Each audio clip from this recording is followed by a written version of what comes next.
ஏம்மா இருக்குன்னு சொல்லுங்க, அல்ல இல்லைன்னு சொல்லுங்க. எதுவுமே சொல்லாம நிற்க வச்சுக்கிட்டே இருக்கீங்களம்மா, பதில சொல்லுங்கம்மா. அம்மா கால் வலிக்குதும்மா, வேற வீட்டுக்காக போகலாமா? சொல்லுங்கம்மா. அம்மா புண்ணியத்தை தேடுங்கம்மா, வாங்கம்மா, வெளியில் வந்து பதில சொல்லுங்கம்மா.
எங்கேருந்து வந்தீங்க சாமி?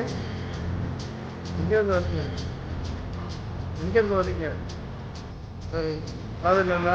என்ன வந்து போனோம் இல்லை ஆ நான் என்ன நோக்கமாக புரிய இப்படி 5 ரூபா 10 ரூபா வாங்குறேன். அதுக்காக வந்து இப்படியே வந்துக்கிட்டு இருக்கீங்க. என்ன காலுக்கு முடியல, ஆ வேலை பார்க்க முடியல. கடுமையாக உழைச்சி வந்துக்கிட்டு இருக்கீங்க. கடுமையாக நடந்து வர்றீங்கள. நேற்று காலையில் கிளம்புனது மதுரை விட்டு. நைட்டு அங்கே ஒரு ஊரில் வந்து படுத்து கிடந்தேன். எந்த ஊரில் படுத்தீங்க? என்ன கிராமம் மாதிரி. சரி இது சாப்பிட்டீங்களா அங்கே அந்த கிராமத்தில்? ஆமாம், கிராமத்தில் சாப்பாடு போடலைன்னா ரெண்டு ரொட்டியை கொடுத்தா மனுஷங்களும் இல்லையா? இல்லை. சரி அங்கே வந்து இப்போ சாப்பிட்டுட்டு வரேன். அதனால இந்தாங்க என்னால் ஏன்றது என்ன சும்மா ஒரு 100 ரூபா தான் கொடுத்துருக்கேன். அது பத்தாது.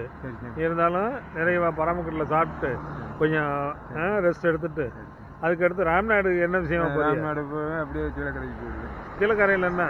கீழக்கரையில் நம்ம ஆளு இருக்கிறா. நம்ம ஆளுங்கன்னா ரோடுமே ரோட்மேனா? ரோட்மேனா வேலைவாத்தி இப்போதைக்கு வேலை பார்க்க முடியல. அப்படி வயசாயிடுச்சு. என்ன வயசு உங்களுக்கு? எனக்கு வந்து 65 மேலே. 65 தான். நானும் ஒரு 73 இப்படியே பண்ணிக்கிட்டு இருக்கேன். ரொம்ப சந்தோஷம் உங்களை சந்திச்சதில்ல. உங்களுடைய ஆசீர்வாதம். 2 கம்பு வந்தீங்களா? கம்பு இல்லாமல் அந்த மாதிரி அதான் 2 கம்பு வச்சுருந்தீங்க, வித்தியாசமாக இருந்து. நல்லது. போயிட்டு வாங்க, வாழ்த்துக்கள். பார்த்து இரட்டையில் பரமக்குடியில் தங்கிட்டு போங்க. வாழ்த்துக்கள்.